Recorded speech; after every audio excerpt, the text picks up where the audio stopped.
All right, good afternoon, good evening. My name is Benyn and Norvis Blackthorn. I use that name, it's Kernowek, which is Cornish for women of the earth. So I use that name when I do magical kinds of things. And I'm going to be presenting the Waterworn tonight. We're going to be talking about magical workings with sea glass, hagstone, driftwood, and river rock. Just a little bit to get started about me and my practice. I am an eclectic. I work mostly with elemental and earth-based magic, and within the Celtic and Nordic pathways most of the time.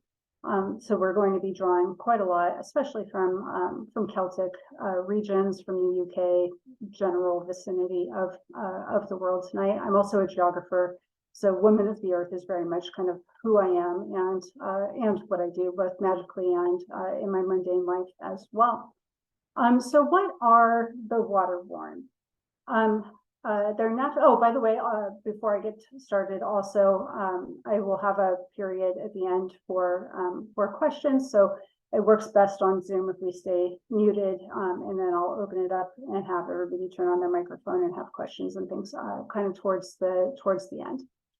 So what are the Waterworn? They're natural items that have been exposed to and modified by the element of water. They have really intense energies. They help with transport, movement. They are eroded and weathered by that water.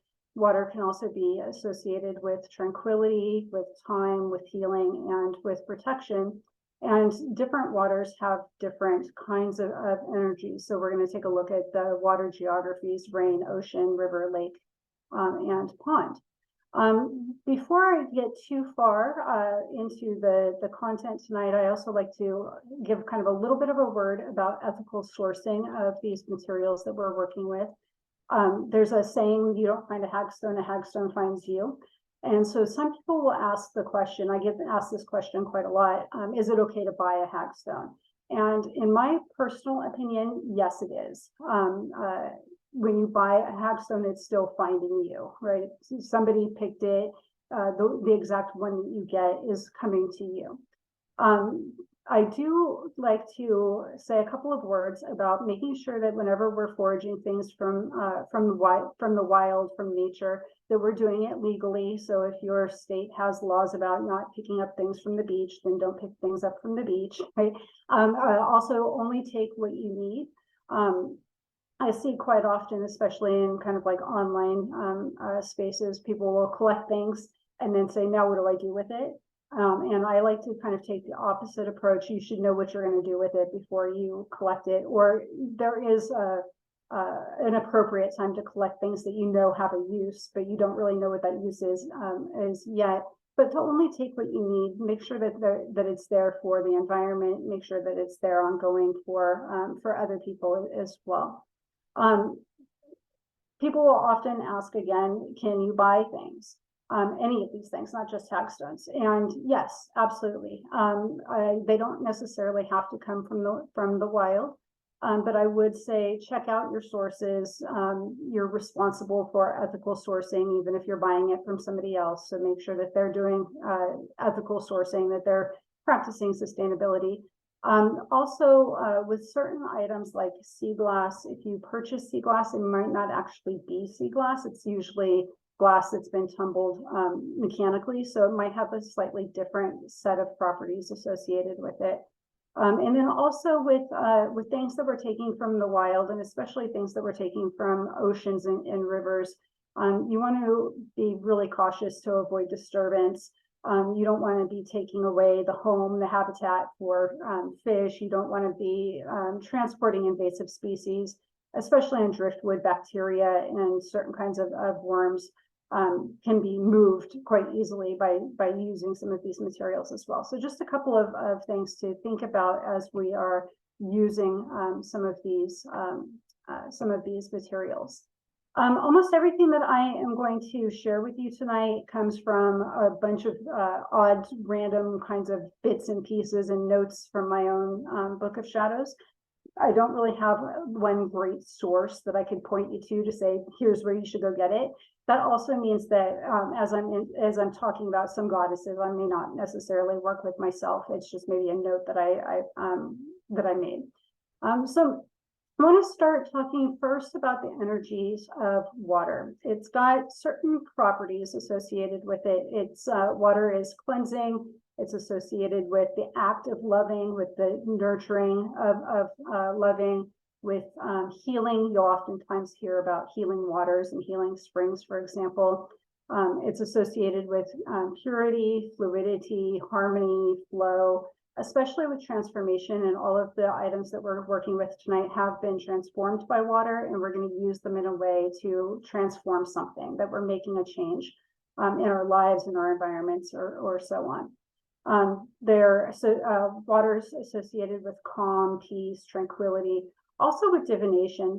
The surface of water can be used as a scrying mirror, for example. There's quite a lot of associations and tools that you can use with divination using water. It's life-giving and it's life-affirming. The direction that it's associated with is west. I think I've probably mentioned it in this group before, that as a Californian, I find that especially interesting because in the US, the west is dry, but to my west is the ocean. To your west in Florida, you also have an ocean. And to the west, where a lot of my ancestors and a lot of my magic comes from in Europe, to the west is water as well. So it makes sense that the direction would be west. Water's got a receptive feminine energy. Some of the objects that we're going to work with tonight have feminine energies. Some have more masculine energies, but they all have that water feminine associated with them. Water's also associated with autumn and dusk. Blue, green, gray, and silver tends to be the colors. If you're working in an altar, this is a little bit more of a Wiccan tradition. It's associated with the cup, the cauldron, and the chalice. In other words, things that contain water, contain liquids. And in the zodiac, it's associated with Cancer, Scorpio, and Pisces. I'm Scorpio, so I'm a water sign. So water kind of is naturally part of what I do in a way that is kind of interesting because I almost don't think about it. Like, I'm not really a beach going kind of a person, but everything that I do has water involved in it in some way. It's associated with the moon and with Neptune, with goddesses like Aphrodite, Damona, Danu, Liban, Aphrodite, and Bridget, and gods like Poseidon, Minanan, Lur, Neptune, Yord, and Nodens. And then also with a number of other mythical creatures or things that aren't quite deities. Merfolk and Buka. Buka are from the Cornish traditions. They're mermen, essentially. The Morgauer, Kraken, Nymphs, Morgans, Nixie, Kelpies, Sprites, Sirens, and Kappa. You might also hear me say Pisci, which is the Cornish version of a pixie, also associated with water at times as well. So each kind of water has its own energies as well. We know that water is one of the most abundant elements on the planet. It's everywhere, but each place that water is has its own energies to it. You can think about some of the images on the screen. There's a really big difference between that crashing, thunderous energy of the waves or of rapids compared to a nice tranquil lake or a well or snow, or something that's more nourishing and fetid, kind of like the swamps that you're looking at. So I've listed on the screen a couple of those associations. Rain is more refreshing. Snow has more to do with purity and endings and healings, banishing kinds of spell work. Lakes, you use lake water for stillness and contentment. Swamps and ponds tend to be banishing and binding. I would also include peat marshes in that as well. Rivers bring movement and flow. Ocean is cleansing and protecting. Springs are helpful when you're working with the Fae. They can also be associated with abundance and love and fertility. And well water is usually associated with healing and wishing and intuition. We're not necessarily dealing with water tonight, but I wanted to give that as kind of a little bit of a background. that all of these objects are transformed by water, and specifically most of them by one or more of these types of water. Most of them that we're working with tonight are related to the ocean, but not entirely. We're going to look at river rock that also comes from rivers as well. So from here on, I have it set up in the 4 categories. So we're going to start off with sea glass. Sea glass is glass that's weathered by the ocean, and at its very nature, it's a discarded item. It really literally is trash. It's glass that ended up in the ocean because it was discarded, it was thrown away. It's a bottle, a container of some kind. I remember when I was in elementary school, we wouldn't do this anymore, but we would put a note in a bottle and throw it out into the ocean. In Oregon, they have floats that are made out of glass for their buoys and things like that. So at its very core, it is trash. And it tends to be etched and foggy. I have a piece here, it's kind of hard to see. This piece that I have is a store-bought piece of sea glass. It's been etched. It's actually one of those kinds of pebbles that you get, the glass that you would get to put in the bottom of a vase, and it's been chemically etched. But that's one of the defining characteristics of sea glass, is that it's etched and foggy, so it's not clear. You're not going to use this for clarity and insight necessarily. Generally, sea glass tends to come in clear white, brown, green, and blue. If you find other colors of sea glass, it's probably not coming from the ocean. It's probably manufactured sea glass that is either made by tumbling it with sand or by using an etching chemical. Also, when you buy it in a craft store, you find them, in bulk in one single color. It's usually not been sorted that way. People wouldn't necessarily take the time to sort them quite that carefully at that kind of a scale. So I always include my buyer beware when we're dealing with sea glass, especially. In addition to sea glass, I also have some craft store ammonite. I'm going to show that. These are ammonite beads. They're very similar to sea glass. So if you can't find sea glass, ammonite works as well. It's made by the same processes in the ocean that river rock is made in rivers, more or less. It's more of a rock than a glass, but it's a good substitute for sea glass. So sea glass has all of the elements. It's one of the tools that we can use in our practice that has all 4 elements in its very nature.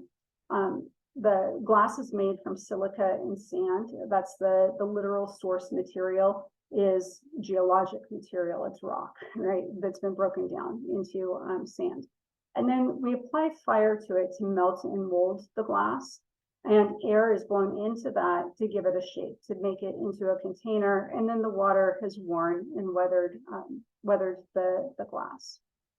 So sea glass, all 4 elements by its very nature. There's a number of myths associated with sea glass.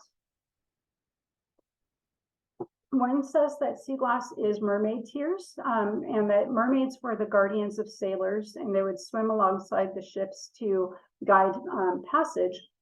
And if a mermaid fell in love, Neptune would banish it to the depths of the sea, where it would cry and the tears would crystallize. And those crystallized tears would become the sea glass. It is highly associated with sea gods and goddesses, especially in pantheons that are rich with crafting heritage. Roman traditions, Celtic traditions, Norse traditions. Anytime that you see a really rich crafting heritage, you're going to see sea glass taking on more of a depth of meaning. It can be associated with Nefertiti, which is the Greek sea goddess that became Poseidon's consort. It's associated with Thaumas, which is the Greek god of the wonders of the sea, and with Cloudna, who is the Celtic sea goddess. She's known as the Queen of the Banshees. She's usually more associated with pearls and gemstones, but in more modern times, sea glass has taken on some of those associations as well. So sea glass has a number of symbolism and correspondence that we can attach to it in our magical workings. Sea glass is excellent to work with for transformation. The idea that change is just a stage in our psychic life, that we're supposed to always be changing. And really that's kind of the ultimate goal of most magic, most witchcraft. We're making a change in something, ourselves and our outside worlds, in something. It's also associated with perseverance, because it's this rigid material that sticks around for an incredibly long time. It gets weathered and worn and broken, but it's still there. It perseveres. It can also, because it was originally clear, it can be associated with clarity and clairvoyance, insight, wisdom, knowledge, all of those things that we associate with vision or wisdom, things that we can see and know. It can also be used to help clarify your thoughts and your communication. We can also do this in the opposite way. If we were practicing baneful magic, we could use sea glass to muddle somebody else's thoughts, for example, or to make somebody else's communication less clear. So any of the things that we're talking about tonight, you could probably do in the opposite way in baneful systems as well. Sea glass is also associated with lucid dreaming. So if you would like to control your dreams and do some astral projection while you're dreaming, put a piece of sea glass next to your bed at night or tuck it under your pillow, and it will give you the power to be able to make decisions and be relatively conscious while you're dreaming. And then again, this is one of the products that has a feminine power to it as well. In sea glass, because it comes in those 5 different colors, we can also apply a little bit of color magic. If you're using clear sea glass, maybe it would be associated with moon rituals or with a particular goddess or with clarity. Green can be used for fertility or prosperity and abundance. Blue sea glass can be used for healing and tranquility and trust. White can be used for purification and cleansing, and brown can be used for manifestations, reliability, truth and balance, the things that are a little bit more earthy in their connotations. So how would you go about using sea glass in your practice? And some of these cross over where you could do some of them in any of these materials. One of the things that I personally do whenever I'm using natural elements is I invoke the qualities, or I invoke the correspondence. We can use these by themselves, just make the mundane object into a magical object and then place it on your altar where it is a talisman or amulet, or you could tie it into a witch's bells or a Viking's ladder, kind of a craft project. We can use them in spell jars. Sea glass especially is used quite a lot in spell jars, like the image on the top left, to invoke clarity, clairvoyance, to clean up that confusion, to help make decisions, to bring about wisdom or knowledge, to bring about perseverance, or to smooth over rough situations. If you think about sea glass, one of its interesting qualities is that when you break glass, it usually has a sharp edge, but you'll very rarely ever find sea glass with a sharp edge. It's already been smoothed over. We can also use it as a reminder of faith, that a belief in the transformation that you're undergoing, as a reminder that what you're going through today is just a stage in your life cycle. I oftentimes will use sea glass, especially because of the texture of it, as a worry stone. If you meditate and you have a hard time concentrating your thoughts or focusing your thoughts or quieting your mind, it can be nice to have a worry stone and just, something to play with, a little fidget spinner, a little something to rub your thumb over, to help focus the meditation. We can use it as an offering to one of the sea gods or sea goddesses. I've already mentioned this. We could put it on a table or under the pillow for work with our dreams. It also, most sea glass has a flat surface on it, if not on all surfaces, or two surfaces, at least on one. The craft store type that I'm using has a flat surface on this side, and then it's rounded on this side. And so you could, they're extremely useful for rune work. For sea glass, the most effective tool I found is a paint marker. You could use paint, you could use Sharpies, but the most effective I found is paint markers. Just inscribe a rune in that surface. Because they move, I would recommend maybe like a Rido, the rune for journeying.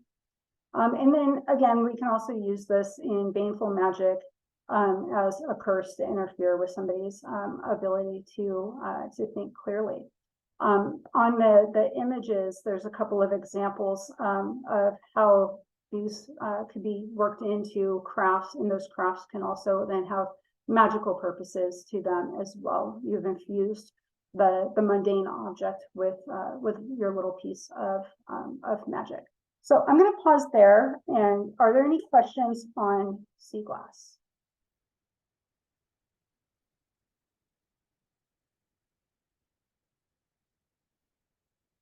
All right, we'll move on along to hagstones. No questions, but I think I have some. I'm going to go get it. Good. We'll use it later. All right, so hagstones, the defining characteristic of a hagstone is that it's a stone with a complete hole all the way through. They're usually found in Ireland, and they're comprised of flint, but they can also be reef rock. In Florida, you would probably most likely, if you found a hagstone in Florida, it's almost certainly going to be limestone, or here in California, they're almost certainly going to be sandstone. And the stone has been worn down over time by liquid erosion. If you find a hagstone like this one on the left, with this nice perfect hole in it, those holes are usually formed by a clam. It's called a pholad clam, and it burrows itself into the rock. So Ireland has a lot of flint. It has lots of the pholad clams, so they end up having a lot of hagstones on the beaches in Ireland, especially. There are two other ways that hagstones can be made. It could be a rock that gets caught up in a way that another rock rolls against it, and it causes abrasion over time, and it drills a hole into it. Or it could just be drilled by a human, and not necessarily, the hole hasn't necessarily been made by nature. That hole makes them a really natural fit for jewelry and charms. I can't think of any working that I've ever seen with hagstones that didn't include putting a cord through that hole. Right? It's almost always uses that hole in that kind of a way, with a cord, a lanyard, a lashing, something like that. Again, buyer beware. Some of them have artificially drilled holes. However, that's not super common. That happens sometimes. People maybe are a little bit more concerned with it than it actually happens. So they're mostly going to be found on rocks and gravel beaches, especially where those clams are present. And they're easiest to find after a storm or at the end of a narrow rock ledge.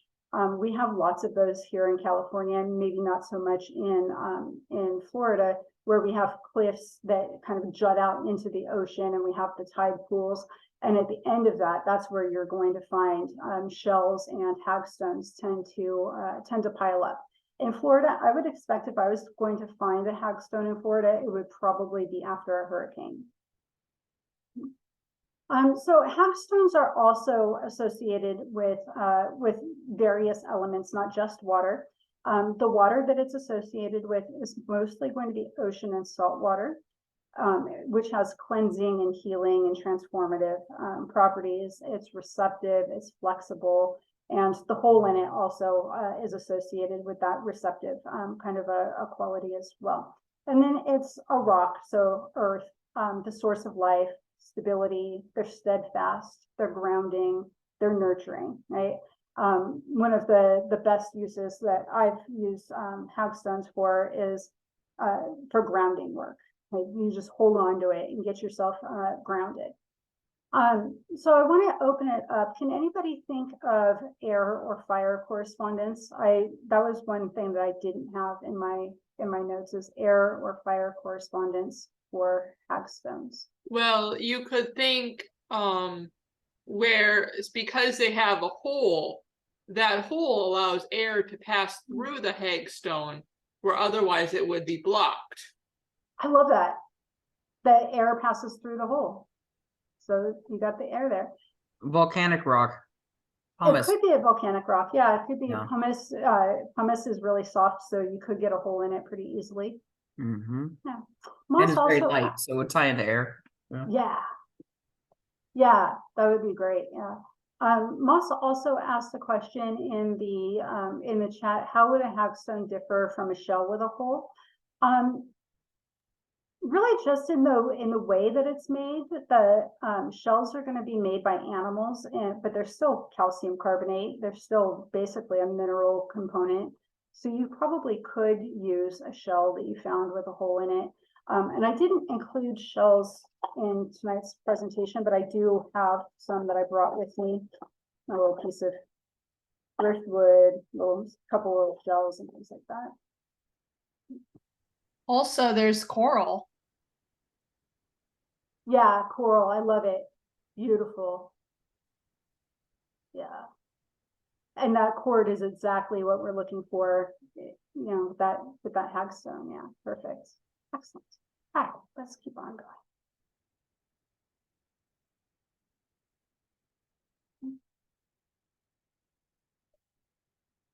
So I already mentioned that a hagstone finds you, you don't find a hagstone. There are a couple of other common beliefs surrounding hagstones, and the hole is kind of the key to most of these beliefs. One tradition suggests that only good things can pass through the hole. So while the good fortune and wishes will find you, the bad luck and the evil will be too big to be able to pass through, and it'll become stuck. So you can use a hagstone kind of like I call it a magical sieve. Okay, we're going to filter out the bad stuff and just take up all of that good stuff. Another belief says that magic can't work on moving water, so hagstones are shields against curses and hexes, so you can use them in your protective magic. Druids also called hagstones snake stones or adder stones. And this was after a story that comes from Wales, that after the venomous snakes, a big congress of them formed. They fought a big battle, they frothed, and the spot was covered in this froth, and afterwards the snake stones appeared. I imagine maybe the froth kind of created those holes, or those were the bubbles in that froth. So also called, coral. Also called adder stones, sometimes, especially in the Celtic traditions. So with that, we can draw some symbolism and correspondence with hagstones. The weak spot at the center is removed with time and tribulation. So what remains is strong. So they're a really great tool to use for things like perseverance, finding your inner strength, grounding, those kinds of things. The hole is also believed to be a portal to another dimension, and depending on the tradition, what that dimension is can vary. In some of the more Brittonic Celtic traditions and Gaelic traditions, it's to the Fey world, a portal to the Fey world. You can use them to see what's happening in the Fey world. In Cornish, Brittonic, Celtic traditions, it's a dimension, like a portal into the dimension of the Pisci, which is the Cornish version of pixies, right? So essentially Fey with another name. Again, that hole acts as a sieve, so it filters out the baneful, it allows the good to pass through. Also, if you were to lay the hagstone down, the hole looks like the top of a well. And especially in Great Britain, in Celtic traditions, holy wells are sources of healing waters. And so that association between the hagstones and the holy wells makes them a tool of healing. Because of these correspondences and symbolisms and stories, they can be used especially for protection, for healing, for knowledge, for ancestral wisdom, and for feminine powers. They really kind of are a representation of the all goddess, of the one goddess, not necessarily the triple goddess, but of all three phases of the triple goddess. On the images on the top left, this is a set of hagstones that was on a string on a lanyard.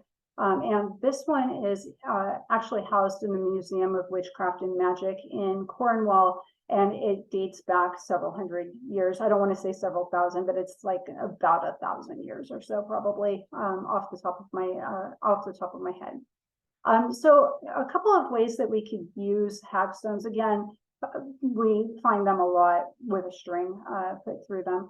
But we can use them for insight and divination. They give the energy of insight and guidance. They can be tools for connecting with ancestral magic.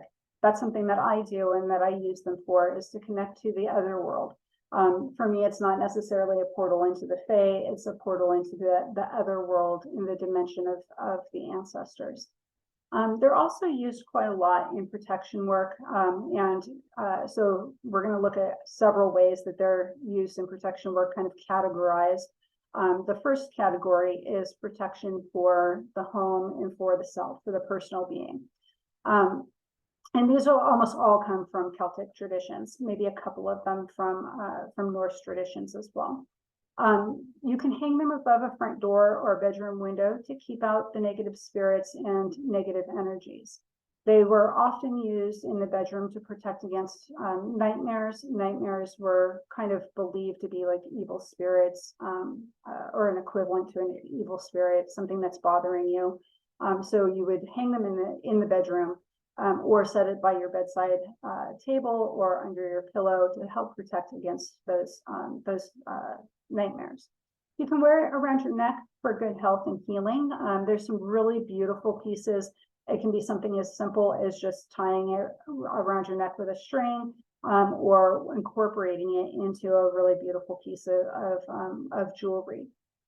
They're used to protect against curses and hexes, and how they do that oftentimes is that they're said to bind the witch's baneful powers. So if somebody else is doing baneful magic on you, the hagstone will protect you from that baneful magic.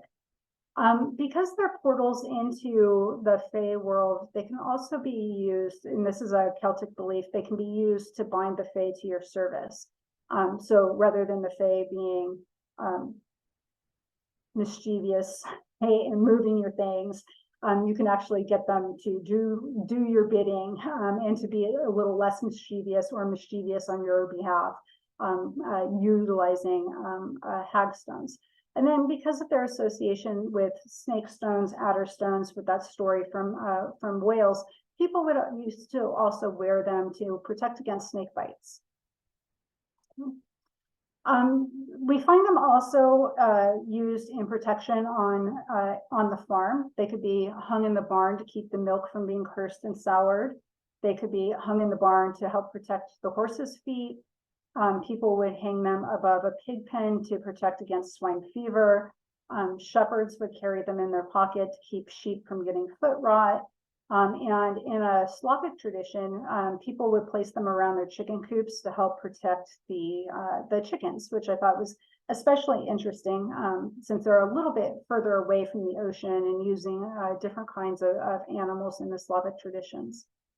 And then they're also oftentimes used for protection on ships. The one on the bottom left is an actual example of this that comes from England, from Northumbria, and they would tie it to a ship with a rope to prevent the Kelpie from clinging to the ship. This particular one was used in that second way. You use that cord to swing it and you would throw it into the sky, and that's said to break up the clouds and give you good weather as you're on your ship voyage. breaking up the clouds. We'll move on to driftwood, and then we'll take some questions in a bit after we talk about driftwood. Driftwood is also a very unique material. It's both living because it's a tree and dead, right? Because it's essentially dead wood, but there is quite a lot of living material still active in the wood and things that cling to it. So it has both living and dead energies. It has inherent plant energies, but it's not really a plant anymore. And it has a little bit of a conundrum associated with it. It was once sturdy wood, but it's been softened. And as it's been softened, only the strong parts of the wood remain. That is one of the reasons why it can be really difficult to modify it. If you find a piece of driftwood and you try to sand it to smooth down a part of it, you're going to find after a while that it's not working, right? That the rough spot that you want sanded down isn't going anywhere. You set it down, then you pick it back up the next day and you sand it, and it will maybe do something. But the reason for that is because what's left is only what's strong. That all of that weak stuff that you would get off with sanding, that's already been done by the ocean, by the current, the turbulence in the water, maybe sometimes from the sand as well. Driftwood is wood that's unbound from the roots. It's unbound from the earth. It's free to travel. So it has quite a lot of associations with traveling, voyages, journeys. And it absorbs the properties of the water, but it becomes something completely different in nature. Driftwood looks very, very different than wood under our microscope, for example. Because of those transformations, it floats. And because it's soft, it's easily inscribed, even though it's difficult to modify. And it serves a really important purpose in the natural environment. It provides food and shelter for birds and fish and gribbles and shipworms and bacteria, and all of these things help to aid in the decomposition and the transformation of that wood. Historically, when especially Europe, but when the Northern Hemisphere was more forested, there was a lot more driftwood. It's becoming kind of a rare commodity, in part because of massive deforestation. And that deforestation comes into some of our stories a little bit later on as well. Driftwood also has associations with all four of those elements. It's a plant, tree, life, sand, giving us the earth element. It's usually floating on the top of the surface, and so it gets bleached by the sun. It's usually a lighter color than it would be naturally as green wood. It's light, and it's usually wood that's been torn down by wind, by storms, and also air could be incorporated in the currents that help move it around the world. And then it's associated with salty surf water, most predominantly in the water elements. So there's a couple of beliefs and myths and stories associated with driftwood as well. In Norse mythology, according to Sturluson, which we know was a 13th century Christian telling Norse stories. The story goes that the very first humans, Askr and Embla, were made from driftwood by Odin, who gave them breath, and by his brothers Vile, who gave them understanding, and Ve, who gave them the senses and their appearance. Sometimes Askr and Embla are called Honor and Loder. Askr was made from ash and Embla was made from elm, but that ash and that elm were pieces of driftwood. So literally, in Norse mythology, humans are driftwood. Right? That's our source material, the things that we're made from. It's also associated with Abisu, who is a Japanese god. It's a boneless god, patron of fishermen. It's associated with Medusa and with the Yoruba goddess Yemaya as well. I didn't include it on that slide, but when Vikings would come ashore, especially in Iceland where there weren't very many trees, they would know that they were coming close to land because there would be driftwood and it would kind of collect around the shores, even where it had drifted on the current from far away. And so the Vikings would take a piece of driftwood from the ocean and they would throw it onto shore, and that's how they knew where they would build. It was kind of a process of divination to some degree as well.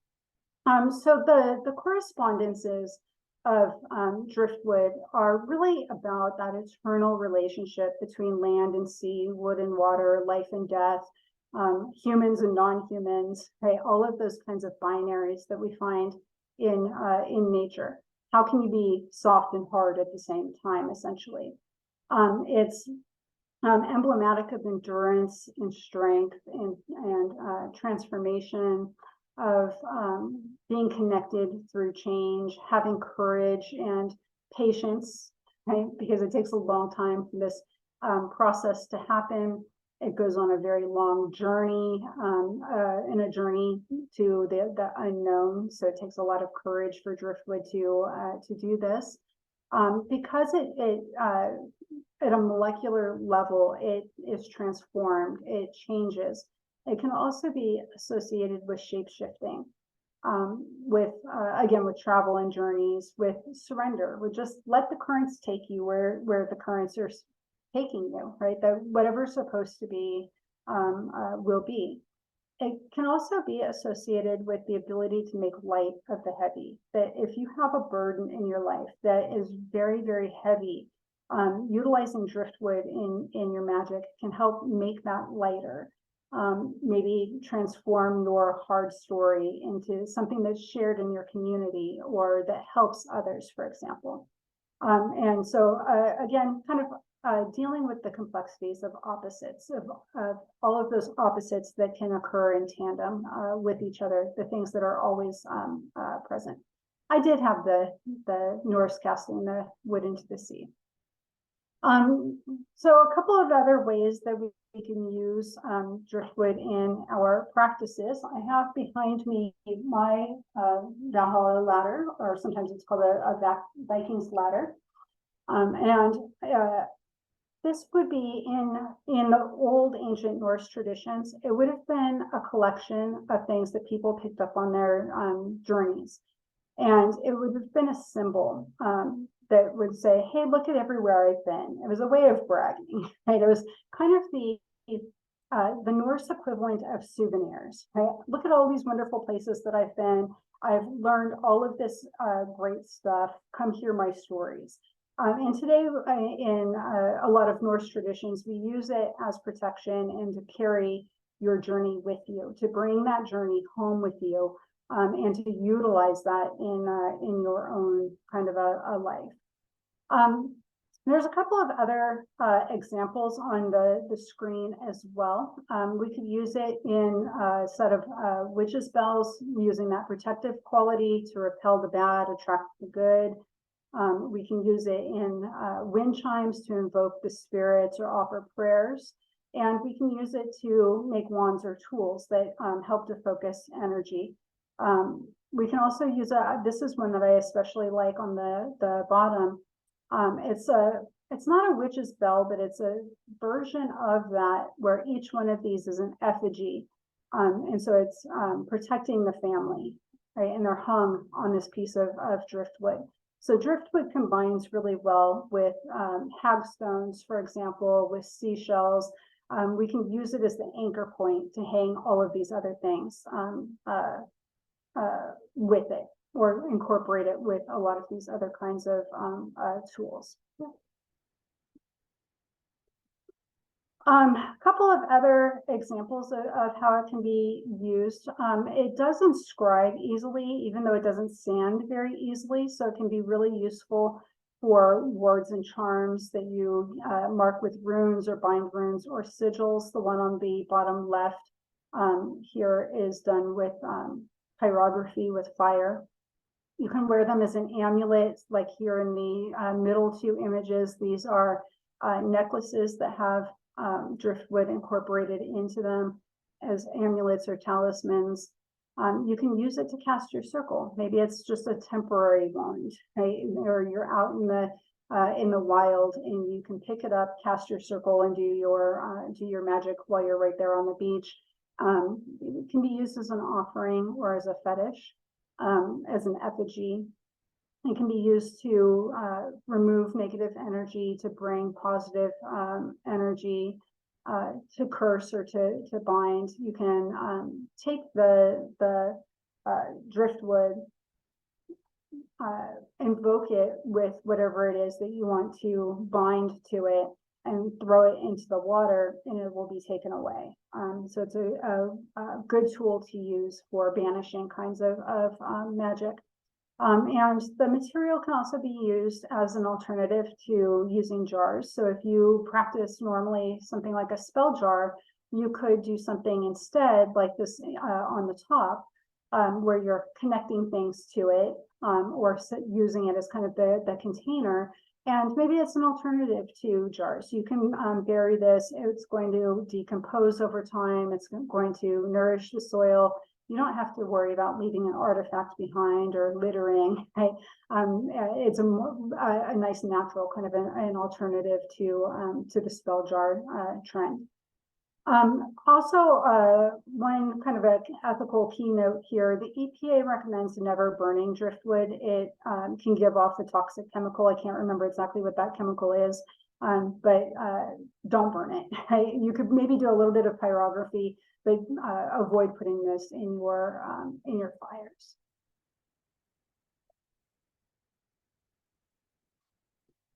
All right, let's pause for questions. Any questions about any of the three that we've done so far?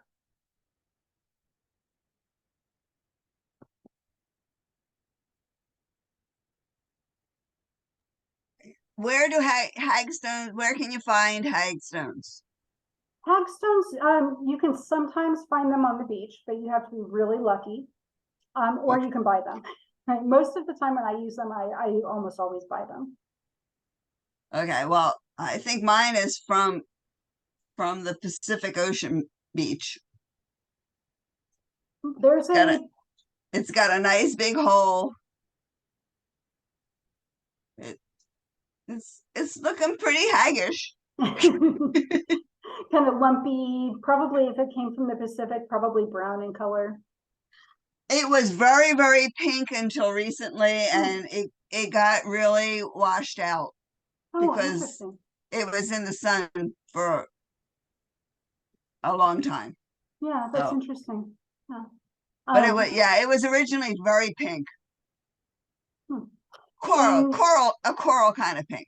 Coral, yeah, it might have been coral. In the Pacific, they almost always come on from the tide pools, but every once in a while we get some coral ones here too. In Florida, your most common ones are probably going to be coral and limestone. Yeah. That I got here.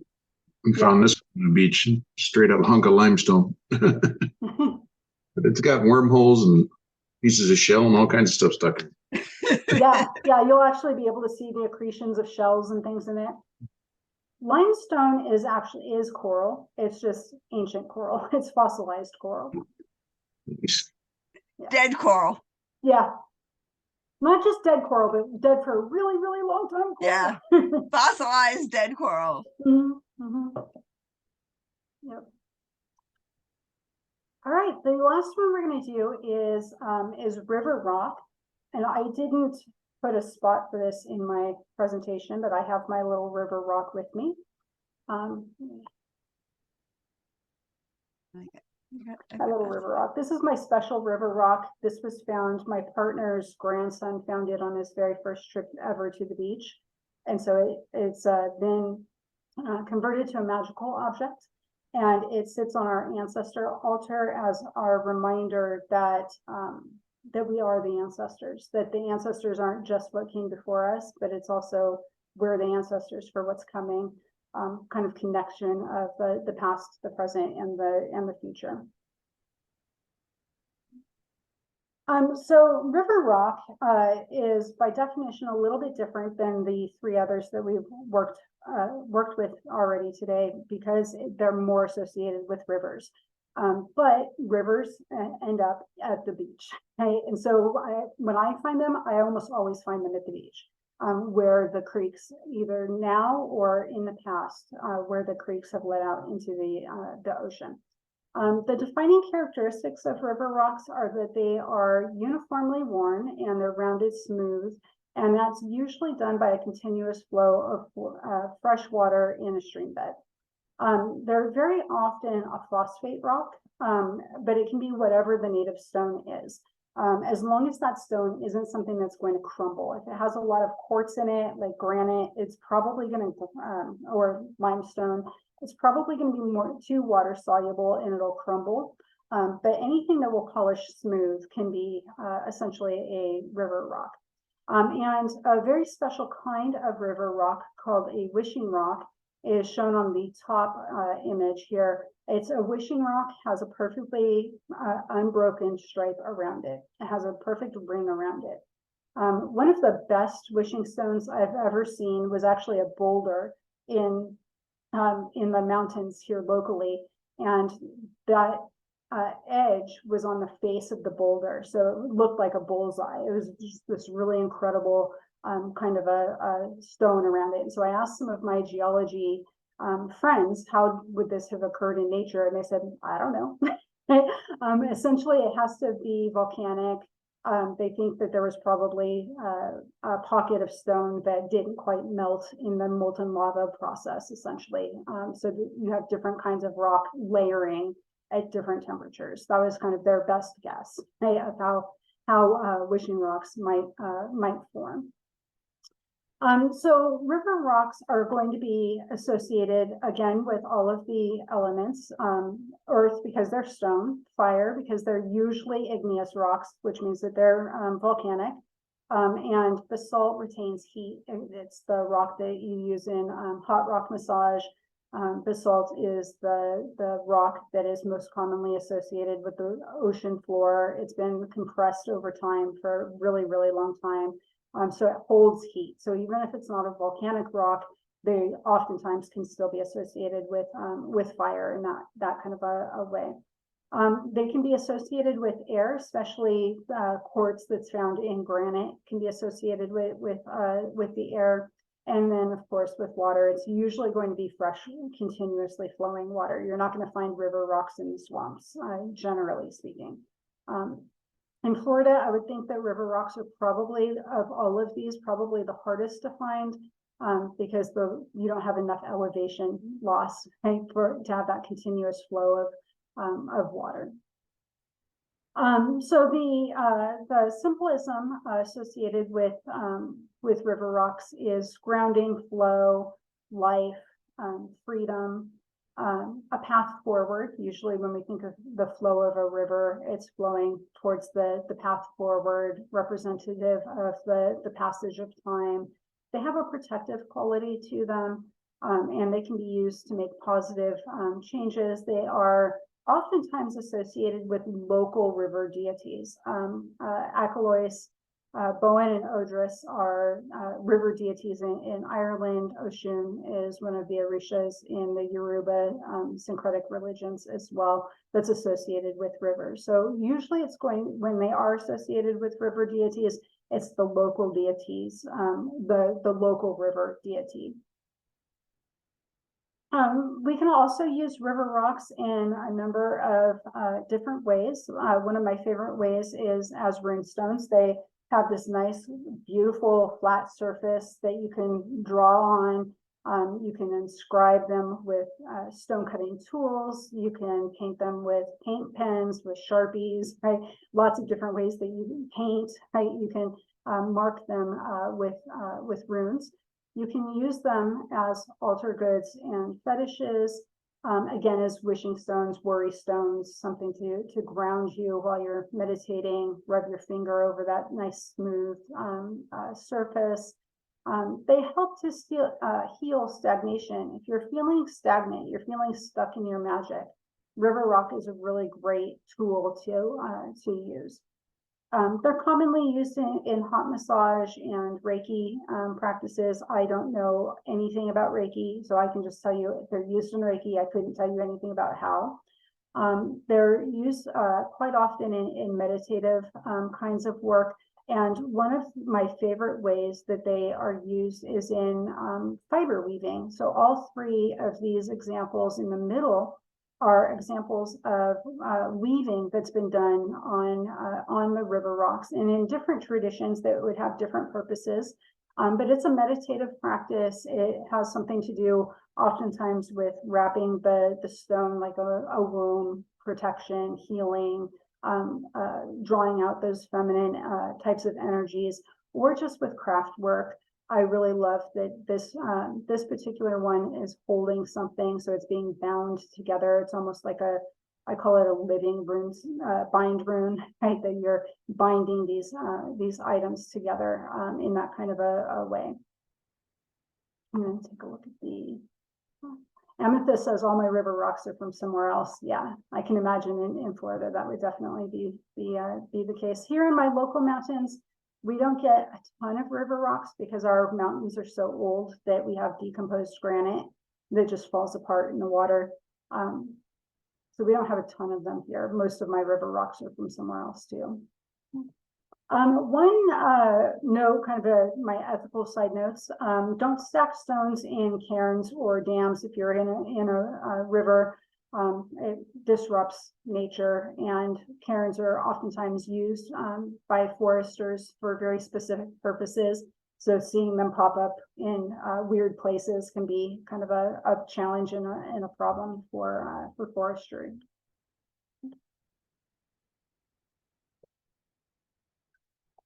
No, I'm stuck. All right, so that is the presentation. We're going to do a magical working in just a bit, but I wanted to take a moment to reflect and open the floor to everyone. Questions, comments, stories, show us yours.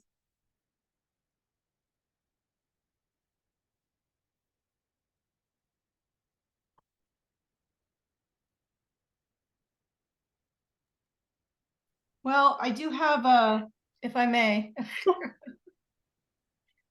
great piece of sea glass.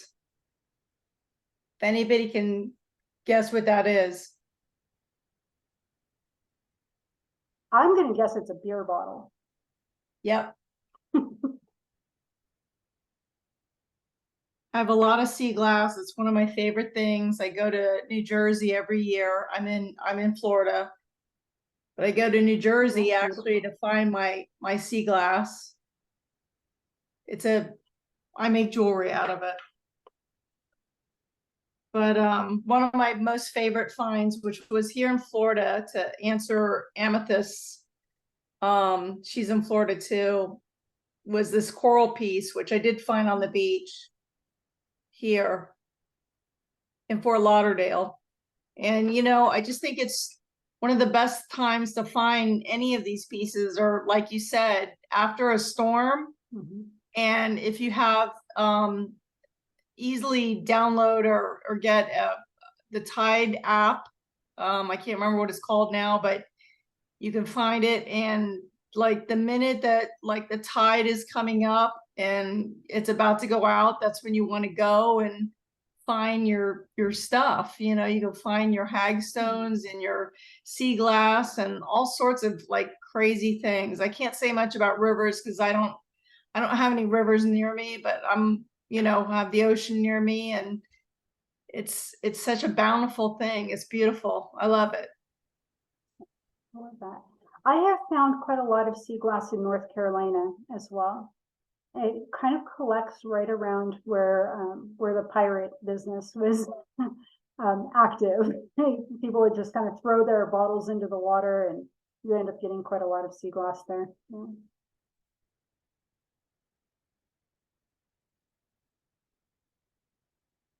All right, we are going to do a little bit of a magical working. I call this a pre-spell.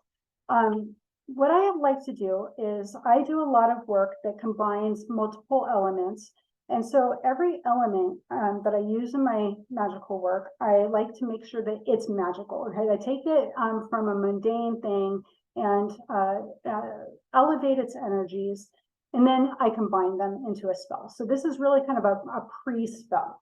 So the first thing that I would like for you to do is think about the object that you brought with you today, sea glass, hackstone, driftwood, river rock, and make the connection between the object's energies and your intentions. We went through them really fast, so I put a couple of keywords up on the screen for you to think about, meditate on this, take a few minutes. We're going to do this kind of quietly and peacefully.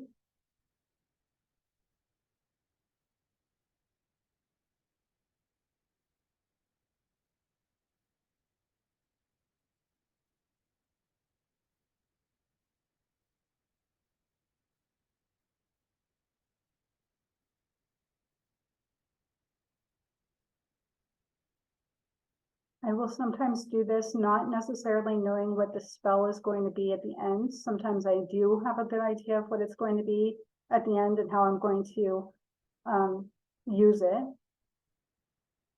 Sometimes I just want to invoke the energies that it already has.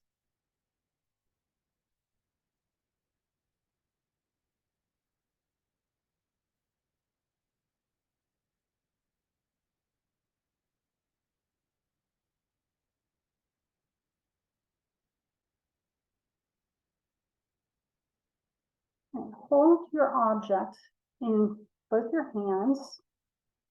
Give it all of your energy. And as you're working your intentions into the object, always use the present tense as though it's already happened. So we're going to do a little bit of again, a pre-spell. We're going to raise the energies of the object to be incorporated into your workings in other ways. But whenever you're working with intentions and infusing your intentions into these objects, you want to speak in the present tense. So not, I will lose weight, but I have lost weight, or I lost weight, right? I am skinny, right? Those kinds of present tense kinds of statements. Right? I am transformed. I am strong. Take a couple of moments to focus your energy, put your intentions into the object.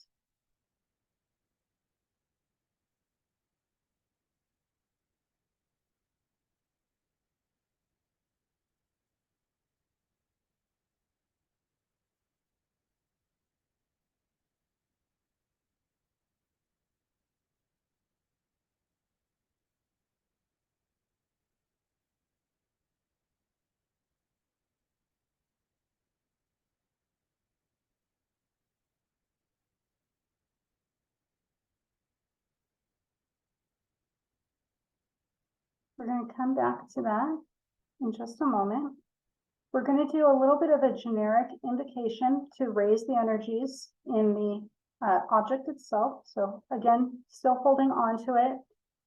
We'll stay muted just so Zoom doesn't have the chaos, but let's all do this out loud, and you can shout it, you can say it quietly, but say it out loud. And the words are on the screen. I've raised the elements to the north, earth, to the east, air, to the south, fire, to the west, water. For the transformation of magic I call, for the transformation of healing I charge, for the transformation of power I enchant, for the transformation of clarity I open, for the transformation of deepening I surrender, for the transformation of growth I toil, for the transformation of truth I speak, for the transformation of tranquility I quiet, for the transformation of comfort I love. To become fully myself, I walk with the goddess's charms, if for best and to none cause harm. Now keep focusing your intentions onto that object and visualize the results of the change that you intend and how this object is going to help you manifest that result.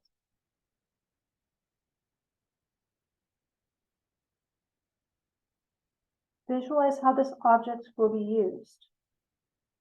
What will you combine it with? What is its purpose in the whole?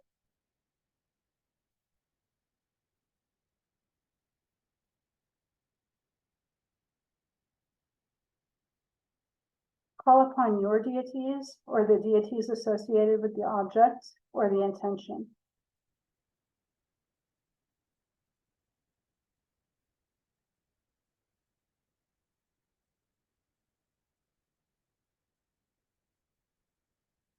Open your hands and hold it in front of you. Offer the object to the deities or the energies that you're invoking or petitioning.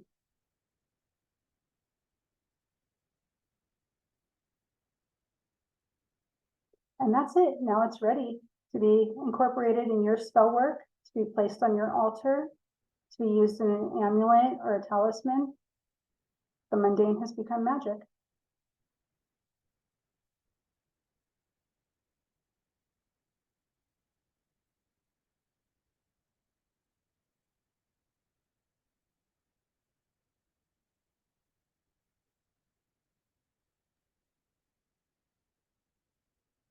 Slowly, when you're ready, come back to the now. Blink a few times, open your eyes.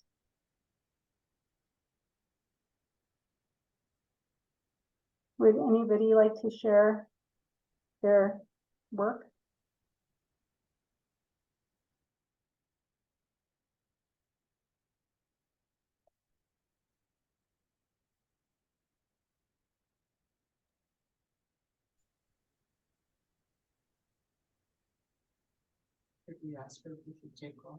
Should we go back to viewing each other's screens without the without the Absolutely. slideshow?